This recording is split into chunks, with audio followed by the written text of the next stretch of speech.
Hello everyone, welcome back to MK's Biovision. Today we are going to discuss a very important topic, that is molecular mechanism of sex differentiation in human beings. Actually this topic is very important in developmental biology as well as in genetics also.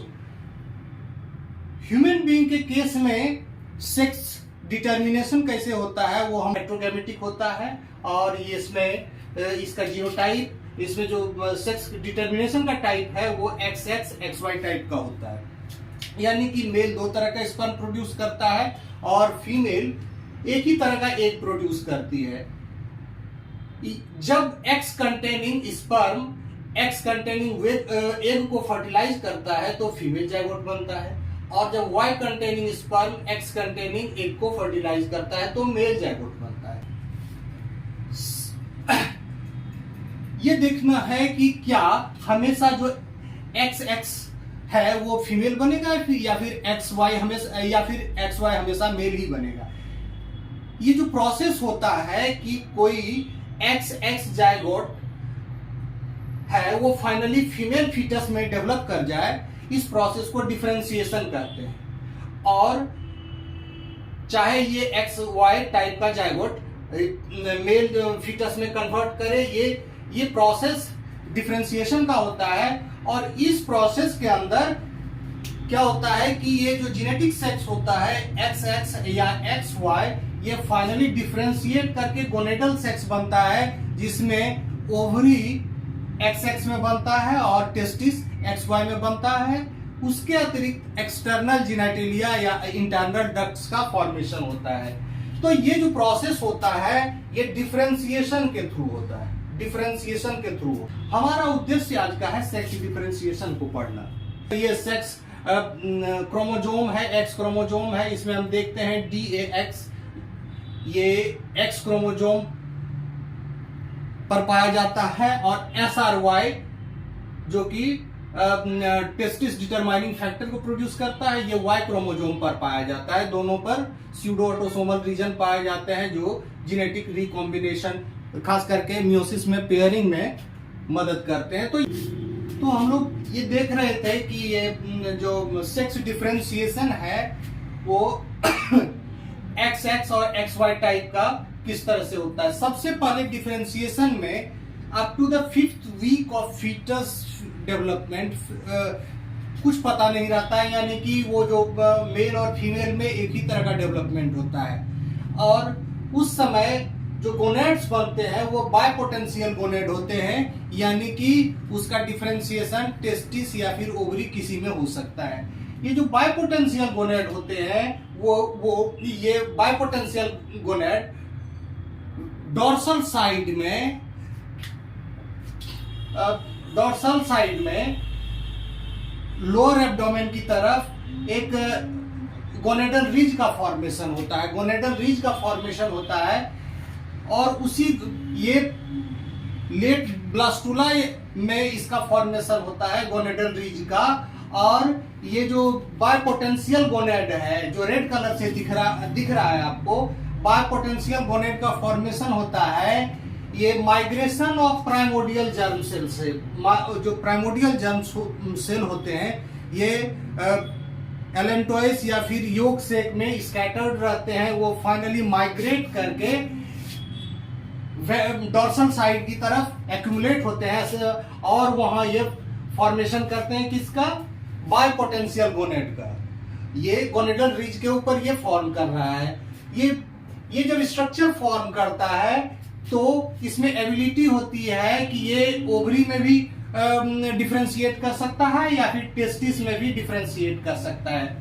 अब depend करता है कि उसका genetic sex क्या है। यदि genetic sex XX है तो इसमें जो मेन जीन रिस्पॉन्सिबल है वो है DAX1 है। और ये जो DAX1 है ये क्या कराता है, ये कॉर्टिकल कॉर्ड का फॉर्मेशन करता है जो फाइनली ओवरी में कन्वर्ट होता है, डेवलप करता है।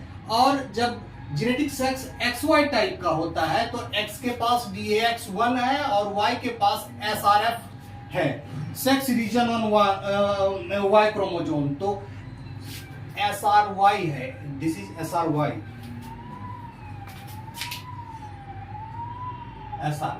Sex region on Y chromosome.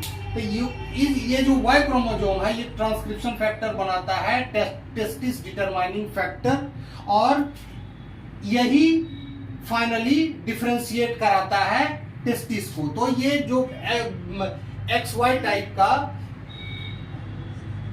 Combination है ये फाइनली टेस्टिस कॉर्ड बनाता है, जो अल्टीमेटली टेस्टिस में डिफरेंशिएट करता है। अब हम देखते हैं कि ये बायपोटेंशियल गोनेड में एक्चुअली सेक्स क्रोमोजोम के जीन्स के अलावा ऑटोजोम्स के भी काफी जीन इन्वॉल्व होते हैं और वो एक खास सीक्वेंस में काम करते हैं। यहाँ हम देख रहे हैं कि 6th वीक में डिफरेंशिएशन स्टार्ट होता है, यानी कि अबाउट ये 42 डेज हुआ या फिर उससे ज्यादा, उस समय ये डिफरेंशिएशन स्टार्ट होता है। ये टाइम लाइन है वाई क्रोमोजोम के एक्सप्रेशन का, इसी समय वाई क्रोमोजोम एक्सप्रेस करता है और डिफरेंशिएशन स्टार्ट होता है। बायपोटेंशियल गोनेड है, इस पर 2 जीन ऑलरेडी इसके डिफरेंशिएशन में काम करते हैं, बायपोटेंशियल गोनेड के फॉर्मेशन में काम करते हैं, that is Wilms tumour 1 gene और स्टेरॉयडोजेनिक फैक्टर 1 जीन। तो ये दोनों मिलकर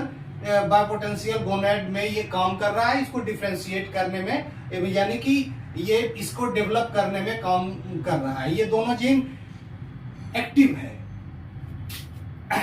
लेकिन आगे चलकर क्या होता है कि हमको 2 तरह के जाइगोट मिलते हैं। एक जाइगोट वैसा होता है जिसमें वाई क्रोमोजोम प्रेजेंट होता है, एक में वाई क्रोमोजोम एब्सेंट होता है। तो जहां वाई क्रोमोजोम प्रेजेंट रहता है उसमें वाई क्रोमोजोम पर पहले मैंने देखा कि SRY जीन होता है, और SRY जीन SF1 जीन के मदद से ये दोनों ज्वाइंटली एक्ट करता है, SOX9 को एक्टिवेट करता है।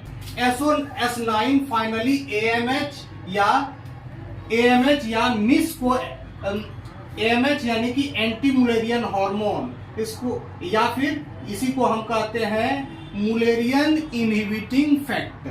तो ये दोनों को ये एक्टिवेट करता है और जो मुलेरियन डक्ट होता है उसको रिग्रेस कराता है, यानी उसको क्या कराता है, उसको रिग्रेस कराता है, उसको उसके डेवलपमेंट को सीज कर देता है। Regression of Mullerian duct that is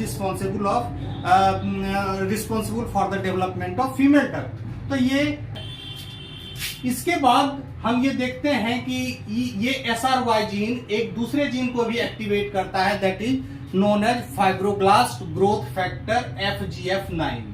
ये क्या करता है, ये टेस्टिस कॉर्ड को फॉर्म कराता है, टेस्टिस कॉर्ड को फॉर्म कराता है। 2 ही तरह के कॉर्ड होते हैं, कॉर्टिकल कॉर्ड और टेस्टिस कॉर्ड, यानी कि टेस्टिस कॉर्ड को डिफरेंशिएट ये कराता है FGF9।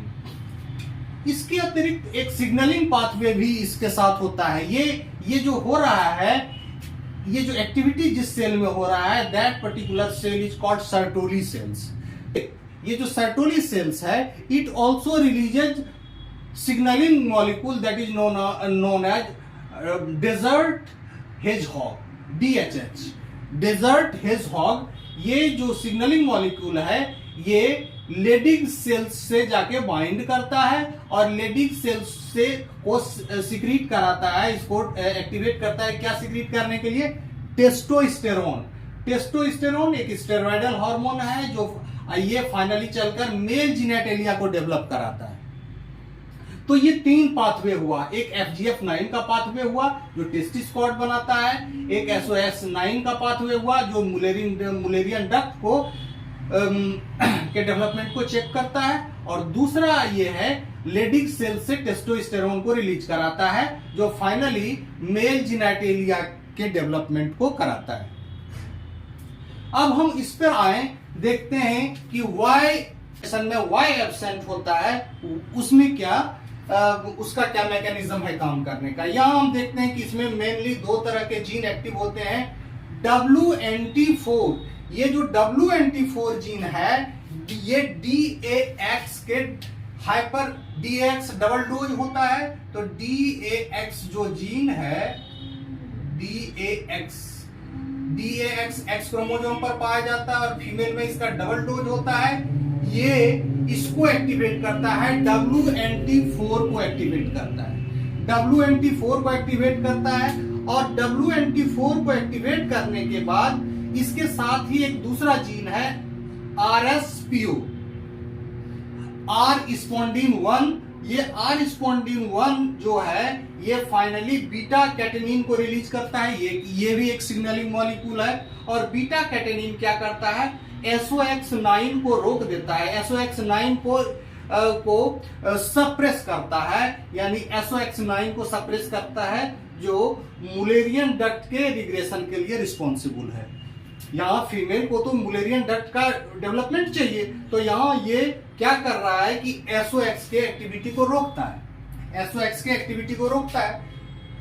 यहाँ हम देखते हैं कि FGF9 जीन जो है, FGF9 जीन कहाँ एक्सप्रेस होता है, वैसे में कॉम्बिनेशन में जहां Y प्रेजेंट रहता है तो FGF9 जो है ये टेस्टिस कॉर्ड करा रहा है, लेकिन साथ ही साथ FGF9 जो है WNT4 को सप्रेस भी करता है, इनहिबिट भी करता है। तो WNT4 को FGF9 इनहिबिट करता है, यानी FGF9 WNT4 को इनहिबिट करता है। और RSPO जीन, R स्पॉन्डिन 1 जीन क्या करता है, SOX को इनहिबिट करता है, SOX9 को इनहिबिट करता है। तो इस तरह से अपार्ट फ्रॉम दैट इसके अतिरिक्त हम लोग देखते हैं कि RSPO1 जीन जो है एक दूसरा काम भी करता है, ये सप्रेस करता है किसको, ये सप्रेस करता है 5 अल्फा रिडक्टेज एंजाइम को। ये किसको सप्रेस करता है, 5 अल्फा रिडक्टेज एंजाइम को, जो टेस्टोस्टेरोन को कन्वर्ट कर देता है डाइहाइड्रोटेस्टेस्टेरोन को, यानी कि DHT, डाइहाइड्रोटेस्टेरोन में कन्वर्ट कर देता है। और ये जो डाइहाइड्रोटेस्टेरोन है ये रिस्पॉन्सिबल है मैचुरेशन ऑफ मेल जिनेटेलिया। तो जहां फीमेल का पाथ है उसमें मैचुरेशन ऑफ मेल जिनेटेलिया को क्या होना है, इसको सप्रेस करना है ऑब्वियसली। तो ये DHT ये क्या करता है, ये मैचुरेशन को प्रमोट करता है, ये मैचुरेशन को प्रमोट करता है। लेकिन फीमेल के केस में ये RSPO इस एंजाइम को सप्रेस कर देता है। जैसे ही सप्रेस करेगा तो इसका बनना बंद हो जाएगा, और ये नहीं बनेगा तो मेल जिनेटेलिया का डेवलपमेंट नहीं हो पाएगा इन केस ऑफ फीमेल। तो इस तरह से इसका जो पाथ है डिफरेंशिएशन का काम करता है। इसमें ऑटोजोम्स के अतिरिक्त ये सेक्स क्रोमोजोम के तो मात्र 2 ही जीन है, SRY एंड DX1। इसके अतिरिक्त जो सारे जीन है वो सभी के सभी जीन ऑटोजोम्स के हैं। तो ये जो सेक्स का डिफरेंशिएशन होता है ये सेक्स क्रोमोजोम और ऑटोजोम्स का एक कंबाइंड एक्शन होता है। अभी हम देखते हैं कि what are the genes involved in the sex differentiation. तो जीन्स सेक्स डिफरेंशिएशन में ऑटोजोम्स और सेक्स क्रोमोजोम दोनों के जीन्स होते हैं। तो XY टाइप में हम देखते हैं कितने जीन्स होते हैं, SRY, DAX1, SF1, SOX9, WT1 and FGF9। SRY ये sex determining reason on Y chromosome है। ये कहां पाया जाता है, ये आपको पाया जाता है Y क्रोमोजोम पर। ये Y क्रोमोजोम पर पाया जाता है। DAX क्रोमोजोम X पर पाया जाता है। तो X जो है मेल और फीमेल दोनों में पाया जाता है। इसका DAX का फुल फॉर्म होता है dose sensitive sex reversal adrenal hypoplasia congenita on X1। Dose sensitive sex reversal adrenal hypoplasia congenita on X1।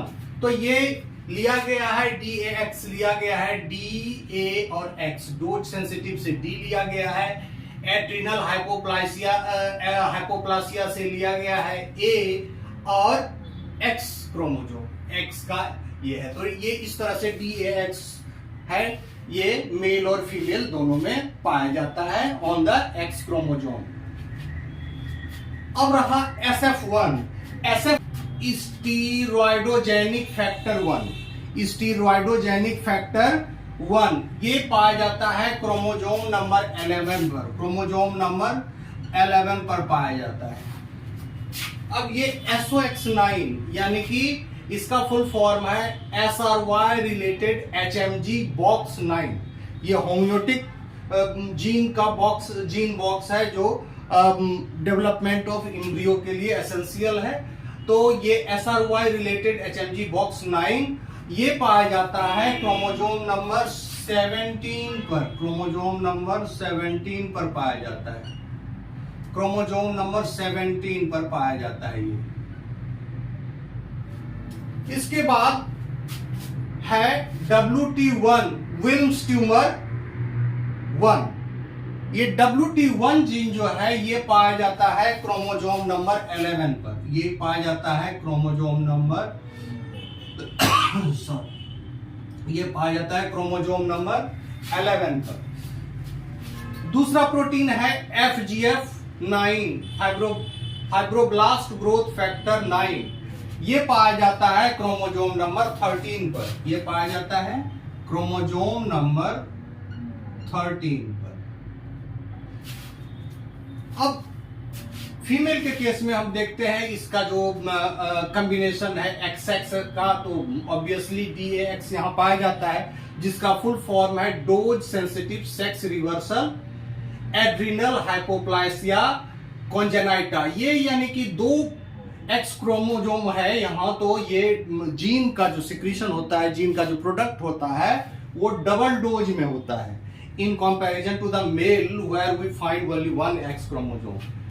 इसके बाद हम देखते हैं इसमें जो जीन है WNT4, इसके पाथवे में जो डिफरेंशिएशन का पाथ है उसमें WNT4 जीन है, जिसका फुल फॉर्म है विंगलेस रिलेटेड इंटीग्रेशन साइट 4।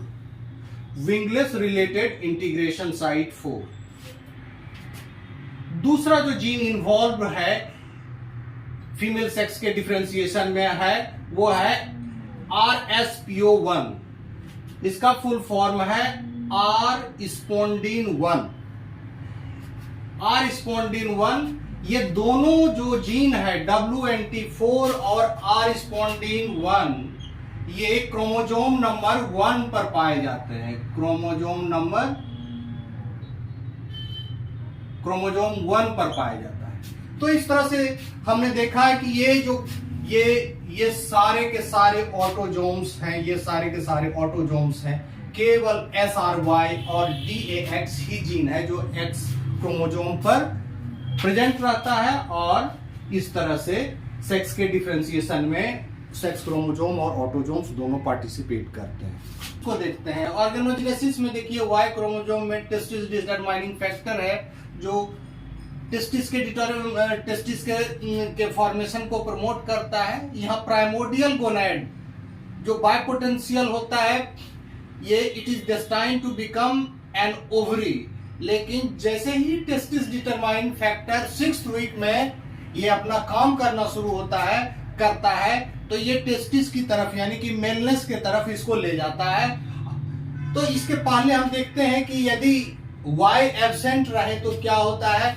ये प्राइमोडियल गोनेड्स जो प्राइमोडियल गोनेड्स है, बायपोटेंशियल गोनेड है, ये अल्टीमेटली ओवरी बनाता है, और इस ओवरी बनने में हम देखते हैं कि किसी एंटी मुलेरियन हार्मोन इसमें नहीं पाया जाता है।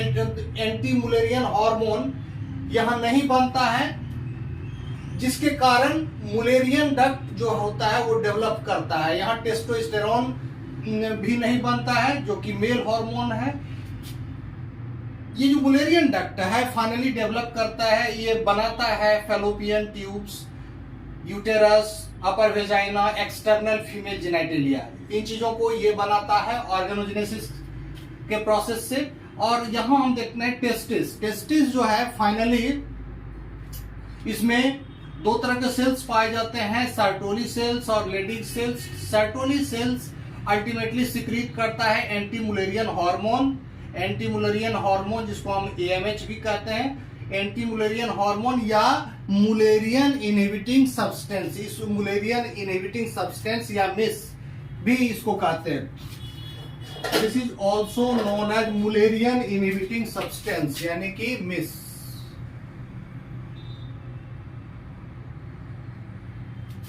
ये क्या करता है कि एंटी मुलेरियन हार्मोन जब बनता है तो ये मुलेरियन डक्ट यानी कि फीमेल डक्ट को रिग्रेस कर देता है, यानी उसके डेवलपमेंट को रोक देता है और धीरे धीरे ये ऑब्लिटरेट हो जाता है, खत्म हो जाता है।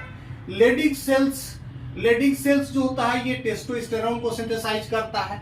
ये क्या करता है, वोल्फियन डक्ट को डेवलप करता है जो कि मेल डक्ट के फॉर्मेशन करता है आगे चलकर। ये वोल्फियन डक्ट आगे चलकर इपिडिडिमिस, वास डिफरेंस और सेमिनल वेसाइकल बनाता है। तो ये ऑर्गेनोजेनेसिस के अंदर वोल्फियन डक्ट बनाता है। इसके अतिरिक्त एक अल्फा रिडक्टेज, ये एंजाइम का फॉर्मेशन लीवर में होता है। ये लीवर में बनता है, एक्चुअली लीवर में होता है, लीवर में होता है। Ultimately it is transported to the prostate gland. तो ये जो एंजाइम है ये क्या करता है, टेस्टोस्टेरोन को कन्वर्ट कर देता है डाइहाइड्रोटेस्टोस्टेरोन यानी कि DHT में कन्वर्ट कर देता है। और ये जो डाइहाइड्रोटेस्टोस्टेरोन है ये मेल जेनिटलिया को बनाता है, स्क्रोटम, प्रोस्टेट एटसेट्रा। तो इस तरह से हमने देखा कि ये दोनों पाथ में जो है बायोपोटेंशियल गोनैड, ओवरी और टेस्टिस में डिफरेंट जो कंपोनेंट्स हैं इसके, उसको कैसे बनाता है। ह्यूमन बीइंग में सेक्स रिवर्सल क्या होता है? सेक्स रिवर्सल सेक्स रिवर्सल का मतलब होता है जेनेटिक सेक्स जो है मेल का XY है, लेकिन it should become a proper male, लेकिन ये डिफरेंशिएट कर जाता है XY फीमेल में। इसी को कहते हैं सेक्स रिवर्सल। जेनेटिक सेक्स है XY, लेकिन ये XY मेल नहीं होके XY फीमेल हुआ। सिमिलरली यहां जेनेटिक X है, जेनेटिक सेक्स है फीमेल का XX, इसको नॉर्मल वे में एक फीमेल बनना चाहिए, लेकिन ये XX मेल बन जाता है। तो ये जो है ये मोर कॉमन है। XX male becoming XY female is more common than XX female becoming a XX male. ये होता कैसे है? तो यह हम पूरे पीछे यदि जाएं उसके मॉलिक्यूलर मैकेनिज्म को देखें तो उसमें हम देखते हैं कि Y क्रोमोसोम पर जो SRY जीन रहता है इसका इंपॉर्टेंट रोल होता है समूचे प्रोसेस को इनिशिएट। पोटेंशियल गोनैड है उसको मेलनेस की तरफ ले जाने में Y क्रोमोसोम का जो SRY जीन है जिसके द्वारा ट्रांसक्रिप्शन डिटर्मिनेशन फैक्टर यानी TDF बनता है, वो ऑटोजोम वेरियस ऑटोजोमल जीन को एक्टिवेट करता है। तो यदि ये SRY जीन नहीं रहे, किसी कारण से डिलीट हो जाए या म्यूटेशन हो जाए, उस स्थिति में क्या है कि XX जो कॉम्बिनेशन है वो फीमेल हो जाएगा क्योंकि इसमें SRY जीन नहीं है। इसी तरह से यदि म्यूटेशन हो जाए SOX9 में, SOX9 फाइनली आगे चलकर एंटी मुलेरियन हार्मोन वगैरह के बनने में हेल्प करता है। तो यदि इसमें म्यूटेशन हो जाए तो ये क्या करेगा कि एंटी मुलेरियन हार्मोन बनने देगा। इसमें म्यूटेशन हो गया, इसका मतलब है कि now it is not working, loss of function mutation है, इसका मतलब ये काम नहीं कर रहा है। तो क्या होगा कि एंटी मुलेरियन हार्मोन बनेगा नहीं, उस स्थिति में ये मुलेरियन डक्ट डेवलप करेगा और फीमेल बनेगा।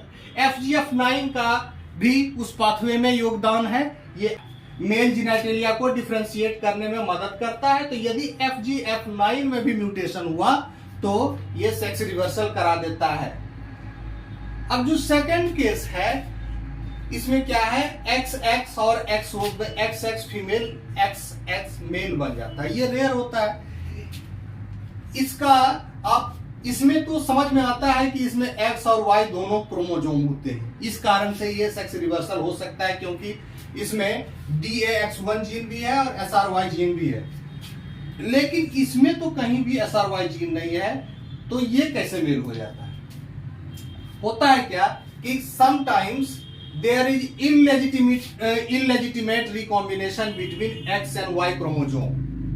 X एंड Y क्रोमोजोम में इलेजिटिमेट रिकॉम्बिनेशन होता है, जिसके कारण क्या होता है, Y क्रोमोजोम का SRY जीन X पर चला आता है। तो वैसे X के साथ SRY जीन आ जाता है, और वो वैसा X कंटेनिंग स्पर्म यदि किसी एग को फर्टिलाइज करता है, तो उस जायगोट में जीनोटिपिकली, ये जेनेटिकली तो XX होता है, लेकिन उसमें एक X पर SRY जीन है, इस कारण से वो मेल बन जाता है। जैसे the daughter gets X chromosome from her father, तो ये उसके ये जो स्पर्म है SRY कंटेनिंग स्पर्म जब किसी एग को फर्टिलाइज करेगा, तो उसमें उसका कॉम्बिनेशन इस तरह का हो जाएगा। इसमें एक पर SRY है और दूसरा नॉर्मल है, तो इस तरह का जो कॉम्बिनेशन है ये आगे चलकर क्या होगा, फीमेल नहीं बनेगा बल्कि मेल में डिफरेंशिएट हो जाएगा। दूसरा एक देखा गया है कि माइस के केस में देखा गया है कि SOX जीन, चूंकि ऑटोजोमल जीन्स है तो ये सभी में पाया जाता है, तो SOX9 का यदि इक्टोपिक एक्सप्रेशन करा दिया जाए, इक्टोपिक एक्सप्रेशन ड्यूरिंग प्रेगनेंसी,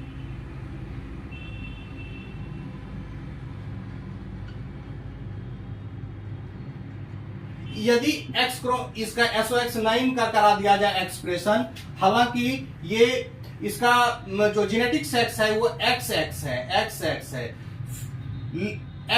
है, इसमें SOX9 का एक्टिवेशन नहीं होना चाहिए, लेकिन यदि इसका एक्सप्रेशन करा दिया जाए तो ये जो जायगोट है उसके डेवलपमेंट को अल्टीमेटली क्या होता है, उसको मेलनेस की तरफ ले जाता है। तो ये दो केस देखा गया है जिसमें सेक्स रिवर्सल, एक ह्यूमन बीइंग में, दूसरा माइस में।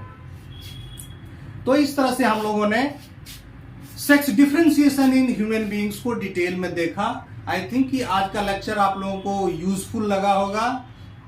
शेयर कीजिए, लाइक कीजिए, सब्सक्राइब कीजिए हमारे चैनल को, और कमेंट भी जरूर कीजिए कि आपको कैसा लगा, जो सब्जेक्ट है वो समझ में आया, या फिर जो क्या क्लैरिटी